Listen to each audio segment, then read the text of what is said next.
पाकिस्तान 4 प्रांतों में बटा है। सबसे बड़ा प्रांत बलूचिस्तान है और बलूचिस्तान जहां पर लगातार विद्रोह की अग्नि जल रही है, सुलग रही है और फिर रह रहकर खबरें ये सामने आती हैं कि पाकिस्तान से टूटकर बलूचिस्तान अलग हो जाएगा क्या? 1971 की बातें दोहराई जाएंगी क्या, जैसे कि बांग्लादेश हुआ था?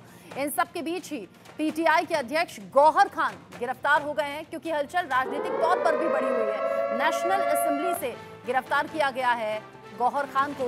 अब पीटीआई के कई बड़े नेता भी गिरफ्तार हो गए हैं। अब तक पीटीआई के 11 सांसद गिरफ्तार हो चुके हैं, क्योंकि यहां बड़ा ऐलान पीटीआई कार्यकर्ताओं के जरिए किया गया था आंदोलन के तौर पर, और ये कहा गया था 2 हफ्ते का टाइम देते हैं। 2 हफ्ते के भीतर अगर इमरान खान जेल से बाहर नहीं आते तो फिर खुद रिहा करा लिया जाएगा। और इस प्रदर्शन के चलते टकराव की स्थिति भी देखने को मिली। यहाँ पीटीआई कार्यकर्ताओं को खदेड़ने के लिए बल प्रयोग किया गया और आंसू गैस के गोले भी छोड़े गए थे। नेशनल असेंबली से अब गौहर खान की गिरफ्तारी हो गई है। 402 दिन से जेल में बंद है Imran Khan. Operation jail break आखिर कैसे? शहबाज सरकार के लिए सरदर्द है, जानिए। 402 दिन से जेल में बंद है इमरान खान। 21 सितंबर तक पीटीआई का अल्टीमेटम है। 2 हफ्ते का अल्टीमेटम पीटीआई दे चुकी है। रिहाई के लिए दिए हैं 14 दिन और इन 14 दिन में 2 दिन गुजर चुके हैं। 11 दिन बाद रिहाई के लिए फिर से आंदोलन होगा और ये आंदोलन तेज होगा, पहले से कहीं ज्यादा ताकतवर होगा, जो दावा किया जा रहा है। इमरान को नहीं छोड़ने पर सरकार और सेना को ये धमकी सीधे तौर पर दे दी गई है पीटीआई कार्यकर्ताओं और नेताओं के जरिए कि अगर इमरान खान को कानूनी तौर पर रिहा नहीं किया गया तो फिर हम खुद रिहा करा लेंगे। 9 मई की घटना फिर ताज़ा हो जाती है। 9 मई की हिंसा पाकिस्तान में जब देखी गई तो हालात अब फिर से क्या वैसे ही 9 मई जैसे हो जाएंगे, ये सवाल रह रहकर सामने आ रहा है। पाकिस्तान में फिर से गदर मचा हुआ है। सड़कों पर इमरान खान के समर्थक हैं और आगे आने वाले दिनों में भी आ सकते हैं, क्योंकि पीटीआई कार्यकर्ताओं की अच्छी तैयारी है और इसको लेकर गृह युद्ध जैसे हालात भी पाकिस्तान में बनते हुए नजर आ रहे हैं। उधर कभी पीओके, कभी बलूचिस्तान, अलग अलग हिस्सों में ये प्रदर्शन पहले से जारी है और यहाँ इस्लामाबाद में बड़ी संख्या में, हजारों नहीं लाखों की संख्या में पीटीआई कार्यकर्ता सड़कों पर आए और उनके जरिए साफ कर दिया गया कि इमरान खान को जेल से छुड़ाना है। अगर सरकार कानूनी तौर पर रिहा नहीं करवाती है, पाकिस्तानी सरकार को भी और पाकिस्तानी सेना को भी सीधे तौर पर अल्टीमेटम पीटीआई की तरफ से दे दिया गया है। 11 दिन बाद रिहाई के लिए तैयारी है और अगर तैयारी नहीं होती है तो फिर अंजाम उसका भुगतना होगा। ये चेतावनी भी पीटीआई की तरफ से दी गई है।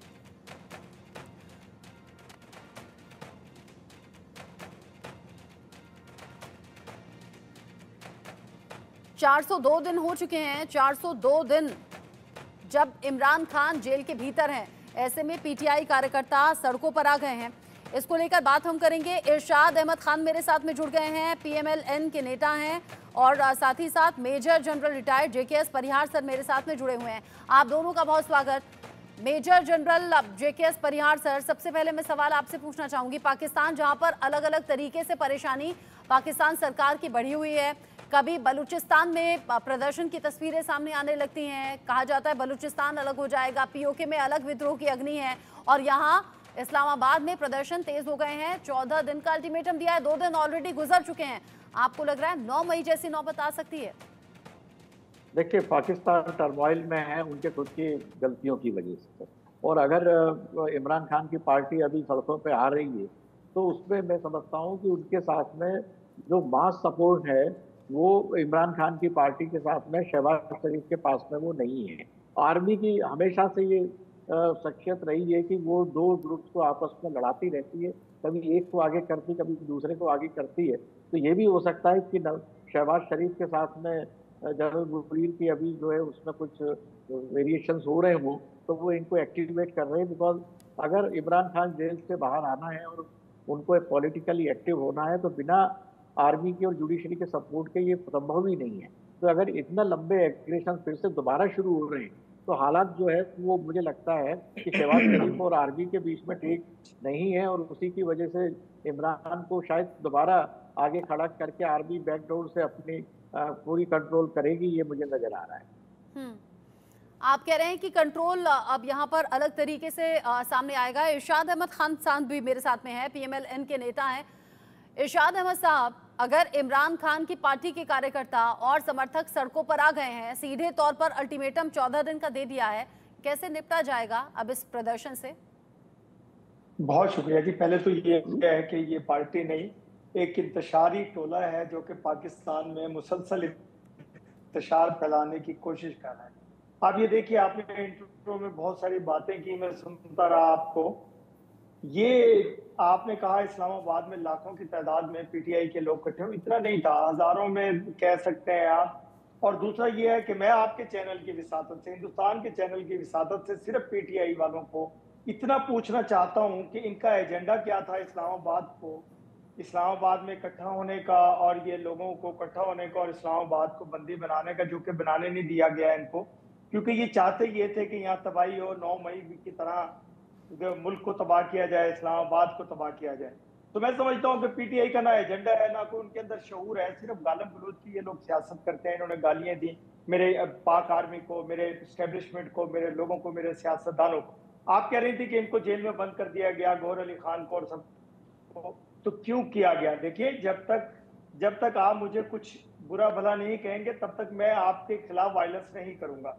जब हुकूमत को, इदारों को गालियां दे करके आप समझते हैं कि आप इमरान खान को छुड़ा लेंगे, देखें, इमरान खान एक 9 मई के वाकये की वजह से गए, उन्होंने मुल्क में तबाही और जलाओ गिराव की सियासत करने की कोशिश की, उसकी पादाश में उनको जेल में किया गया, और उन पे वो जो मुकदमा 190 मिलियन पाउंड का, वो एक मुकदमा अलहदा से है। तो मुकदमात हैं, मुकदमात को फेस करना चाहिए अदालतों में। हमारे मुल्क में अदालतें हैं, आपके मुल्क में भी अदालतें हैं। जब भी कोई कानून की खिलाफ वर्जी करता है, कानून अपनी हरकत में आता है, जब कानून हरकत में आता है तो फिर ये चीखें मारते हैं कि हम पता नहीं क्या कर देंगे। देखिए, इन्होंने नारे लगाए, गंडापुर साहब ने नारे लगाए, वो वजीर आला है केपीके के, उनको होश के नाखून लेने चाहिए कि वो एक सूबे के वजीर आला है, उनको क्या बोलना चाहिए, किस तरह बोलना चाहिए, इदारों के लिए बोलना चाहिए, मुल्क के लिए बोलना चाहिए, ना कि हिंदुस्तान की जुबान बोलनी चाहिए आकर के स्टेज पे के मार देंगे, लड़ देंगे, आपकी सरहदें अबूर कर देंगे, आपके मुल्क में दहशतगर्दी कर देंगे, जेलें तोड़ देंगे। ऐसा होता नहीं है और ऐसा होने नहीं देंगे। हमारे इदारे मजबूत है, हमारा मुल्क मजबूत है अल्हम्दुलिल्लाह, और हमारा मुल्क मजबूत हाथों में। मैंने पहले भी आप लोगों के एक चैनल पे कहा था कि हमारा मुल्क इस वक्त मजबूत हाथों में है। मेरी पाक आर्मी के आर्मी चीफ जो है कमांडर, वो हाफिज कुरान भी हैं, और वो एक ताकतवर इरशाद अहमद साहब, आप कह रहे हैं मजबूत हाथों में है, दिखाएंगे जो पहले कभी नहीं हुआ, वो आपको कर। हालांकि जो आपने पीटीआई को लेकर कहा है, ऐसा अक्सर अलग अलग देशों में होता है, जहां पर एक पार्टी जहां पर दूसरी पार्टी पर इस तरीके की सवाल करती है, जब ऑपोजिशन में दोनों पार्टी होती हैं। जहां तक बात आप कह रहे हैं कि मजबूत सरकार है, मजबूत सेना है, तो फिर हम अलग अलग प्रदर्शनों को लेकर भी आपसे सवाल पूछेंगे, लेकिन उससे पहले एक बड़ी खबर है। पाकिस्तान में सेना के खिलाफ जाना भारी पड़ गया है। खैबर पख्तूनख्वा के मुख्यमंत्री अब गायब कर दिए गए हैं। कल ही हमने खबर आपको बताई थी, अली अमीन ने भाषण दिया था, सेना के खिलाफ भाषण था। अली अमीन ने इमरान के समर्थक को इकट्ठा किया था और इमरान के समर्थन में भाषण दिया था। खैबर पख्तूनख्वा के सीएम है अली अमीन, जो ये कह रहे थे कि आप लोग प्रदर्शन के लिए तैयार रहिए, और अगर गोली खानी पड़ी तो पहले मैं अपना सीना आगे करूंगा, पहले मैं अपने सीने पर गोली खाऊंगा। 2 हफ्ते में इमरान को रिहा करने की बात कही थी, और ये अल्टीमेटम भी दिया था कि 2 हफ्ते में रिहा कीजिए वरना खुद रिहा करा लेंगे। एक बार सुनिए अली अमीन ने क्या कहा था। इमरान खान का मिलिट्री ट्रायल होगा, ख्वाजा आसिफ तेरा बाप भी नहीं कर सकता, और जिनको तू बाप समझता है वो भी नहीं कर सकते। कहता है जनरल फैज हमीद ने रिटायरमेंट के बाद राब्ते रखे, और जनरल फैज हमीद हमें जहेज में मिला था, विरासत में मिला था, तुम्हारा पापा था, तुम्हारा जनरल था। अपना इदारा ठीक करो, अपने जनरल ठीक करो, अपने आप को ठीक करो। डीजीसी हमने बनाया, जनरल हमने बनाया, डीजीआई हमने बनाया। अब गलत करे हमारे खाते में, अच्छा करे तुम्हारे खाते में। अपना इदारा ठीक करो, अपने इदारे की इस्लाह करो। अली अमीन, जिन्होंने कहा था गोली खानी होगी तो पहले मैं अपना सीना आगे करूंगा, उन्होंने कहा था कि इमरान तो रिहा होंगे, रोक सको तो रोक लो, और अब इनके गायब होने की खबर है। पाकिस्तान में इमरान की ताकत क्या है ये भी जान लीजिए। जिस तरीके से पाकिस्तान में जो हालात बने हुए हैं, आम चुनावों को लेकर सवाल पूछे गए थे और ये कहा गया था कि इसमें बड़े स्तर पर धांधली हुई है। यहाँ वजीरिस्तान, अफगान, पश्तून इमरान के साथ हैं। खैबर पख्तूनख्वा जहां पर पश्तून और पठान इमरान के साथ हैं, बलूचिस्तान जहां पर बलोच और पठान भी इमरान के साथ हैं, पंजाब थोड़े बहुत पंजाबी इमरान के साथ में हैं। यानी कि इमरान के जो समर्थक हैं वो अच्छी खासी तादाद में हैं, क्योंकि जब अली अमीन ने प्रदर्शन के लिए आह्वान किया था, जब भाषण दिया था, तो वहां पर रात के अंधेरे में भी बड़ी संख्या में लोग मौजूद थे और वहीं पर यह दावा किया गया था कि रिहा तो हम करके रहेंगे, या तो कानूनी तौर पर 15 दिन के भीतर रिहा कर दिया जाए या फिर बड़ा प्रदर्शन होगा। और 9 मई से बड़ा प्रदर्शन करने की यहां पर चेतावनी दी थी और ये कहा था कि भुगतना होगा फिर पाकिस्तान सरकार को और साथ ही साथ सेना को। अब अंजाम ये हुआ है कि गायब हो गए हैं। इरशाद अहमद साहब, कहां गए अली अमीन? आप अभी बात कर रहे थे कि पख्तून, बलोची, सिंधी, पंजाबी सब लोग इमरान खान के साथ हैं। ये सब लोग मुहिब्बे वतन है, ये पाकिस्तान के साथ है, पाकिस्तान के इदारों के साथ है। पहले तो ये मैं आपको क्लियर कर दूं, आर्मी से मोहब्बत करते हैं, पाकिस्तान से मोहब्बत करते हैं, पाकिस्तान के इदारों। आप सुन लीजिए, वो आपके एजेंडे पे है इमरान खान। जो कुछ आप करना चाहते थे 75 साल 70 साल से, उसने वो कर दिखाया 3 साल में 4 साल में। मुल्क में इंतशार फैला दिया, लोगों को आपस में लड़ाने की कोशिश की, इदारों को तबाह करने की कोशिश की। ऐसा वो कामयाब हो नहीं सके। अभी ये गंडापुर साहब उसी एजेंडे पे हैं, जो कि देखिए मैं आपको ही कह रहा था। और दूसरा ये है कि गंडापुर साहब गायब नहीं हुए, छुप गए हैं, वो भाग गए हैं। क्योंकि अगर वो सामने होते, जैसा कि बाकी लोगों को, इनके पीटीआई के लोगों को पकड़ा गया, इसी तरह उनको भी पकड़ा जाता। वो छुप गए हैं। ये सियासत ऐसी है। हम हमेशा ये कहते हैं, मुस्लिम लीग नून, पीपल्स पार्टी, बाकी तमाम पार्टियां कहती हैं हमें इस वक्त सियासत नहीं रियासत चाहिए। हम मुल्क बचाना चाहते हैं, मुल्क के इदारों को मजबूत करना चाहते हैं, अपने लोगों को, अपनी आवाम को सहूलतें देना चाहते हैं। जबकि ये चाहते ये हैं कि मुल्क में जलाओ गिराओ की सियासत करें, मुल्क को तबाह करें। तो ऐसा होने नहीं देंगे। मैंने आपसे पहले भी अर्ज किया, हमारे इदारे भी मजबूत है, हमारी हुकूमत भी मजबूत है, हमारे वजीर आज़म, आप कह रहे हैं कि सरकार मजबूत है, सेना मजबूत है, लेकिन परिहार सर, तस्वीरें तो झूठ नहीं बोलती। तस्वीरें बलूचिस्तान की भी हमने देख ली, तस्वीरें पीओके से भी हमने देख ली, और तस्वीरें अब भी देख ली जो इमरान के समर्थक इकट्ठा हो गए, पीटीआई कार्यकर्ता इकट्ठा हो गए, बड़े आंदोलन की चेतावनी दे दी। पहले तो मैं एस्टीम पैनलिस्ट के जिस तरह से उन्होंने बातों को रखा है, मैं बहुत प्रभावित हुआ हूँ। वो काफ़ी स्पष्ट और साफ बोल रहे हैं। और एक बात जो उन्होंने कही है कि हमारा मुल्क जो है वो मजबूत हाथों में है, और उसके बाद उन्होंने आर्मी चीफ का नाम लिया। तो यही एक चीज़ जो है मुझे थोड़ी खटकती है, क्योंकि हम भी चाहते हैं कि भारत की तरफ से भी ये दिली ख्वाहिश है कि पाकिस्तान एक बहुत मजबूत अच्छा देश रहे, क्योंकि स्टेबल स्ट्रॉन्ग पाकिस्तान भारत के लिए बहुत अच्छा है। और पाकिस्तान तब तक स्टेबल नहीं हो सकता जब तक वहाँ पर डेमोक्रेसी जो है वो डेवलप ना हो। और डेमोक्रेसी तभी डेवलप होगी जब आर्मी जो है इंडियन आर्मी की तरह वो सिर्फ अपना काम करे और पॉलिटिक्स में जिसका इंटरफेरेंस बिल्कुल ना हो। क्योंकि पाकिस्तान में अभी भी 70 साल के बाद हालात नहीं बदले, तो यही एक बड़ी समस्या है। रहा सवाल इसका कि मुख्यमंत्री गायब हो गए, ये भी बड़ा अचरज की बात है कि सर्विंग चीफ मिनिस्टर गायब हो जाए, जो इतना प्रोमिनेंट लीडर है। हाँ, अगर उन्होंने कुछ कहा है कि हम इमरान खान को छुड़ा लेंगे, तो मैं समझता हूँ कि जेल से कोई भी किसी को नहीं छुड़ा सकता है। वो तो लीगल प्रोसेस होती है, और पाकिस्तान की लीगल प्रोसेस में चाहे वो आर्मी के दखल से हो, चाहे कुछ हो, पर वो कोर्ट के थ्रू ही छूटेंगे। ऐसे कोई भीड़ तो किसी को ले जा नहीं सकते, इस पर मुझे कोई शंका नहीं है। तो वो उनकी शायद गलती रही होगी। और पॉलिटिक्स में एक दूसरे के खिलाफ आरोप लगते हैं, मगर कुछ भी कहा जाए, पाकिस्तान की फाइनेंशियल कंडीशन, इकोनॉमी तो अभी उतनी अच्छी नहीं है। हो सकता है कि पेट्रोलियम रिसोर्सेज मिले तो आगे चल के ये लिफ्ट करे। हमारी ख्वाहिश तो यही है कि पाकिस्तान अच्छा बने, मगर पाकिस्तान आज के हालात में जिस तरह से आर्मी का डोमिनेंस है और एक्सट्रीम जो कट्टरपंथी ताकतें वहाँ पर हावी हो गई और मिलिटेंट की एक्टिविटी पूरे पाकिस्तान के, चाहे वो ईस्टर्न पाकिस्तान और वेस्टर्न पाकिस्तान में जिस तरह से चल रही हैं, वो थोड़ी हमारे लिए भी चिंता की वजह है और पाकिस्तान के लिए भी चिंता की वजह है। तो हाल फिलहाल पाकिस्तान का भविष्य कोई बहुत अच्छा मुझे नजर नहीं आ रहा। चिंताएं जो कि जायज सी हैं, इसको लेकर मैं बात करूं उससे पहले एक बड़ा अपडेट। इमरान के करीबियों पर पुलिस का एक्शन तेज हो गया है।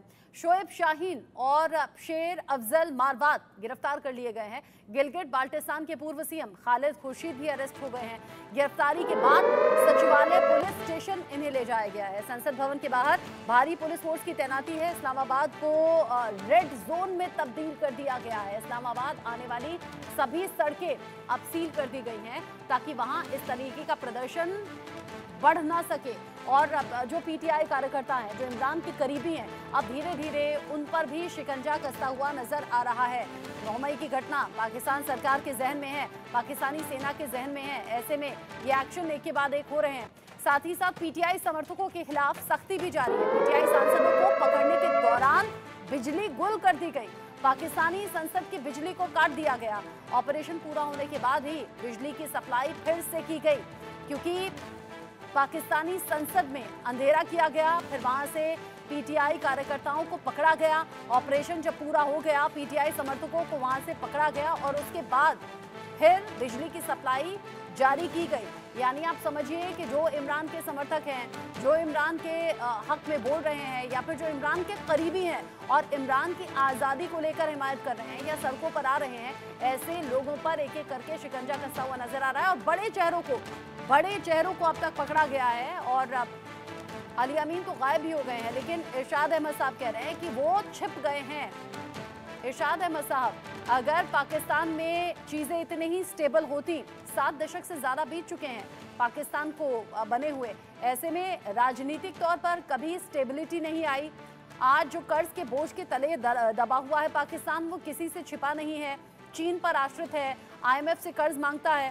साथ ही साथ रोटी की इतनी किल्लत कि एक बड़ा तबका ऐसा है जहां आटे की लाइन में लगे लगे उनकी जान चली जाती है। ऐसी कई तस्वीरें सोशल मीडिया पर आपको दिख जाएंगी, बहुत ज़्यादा ढूंढना भी नहीं पड़ेगा।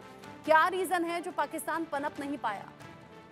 पहले तो मैं ये कहूंगा, जो पैनिक आप फैला रही हैं कि इस्लामाबाद को बंद कर दिया गया, कंटेनर लगा दिए गए। देखिए, मैं अपने ऑफिस में बैठा हूँ, अपने घर से ऑफिस में आया, इस्लामाबाद तकरीबन तमाम ओपन है।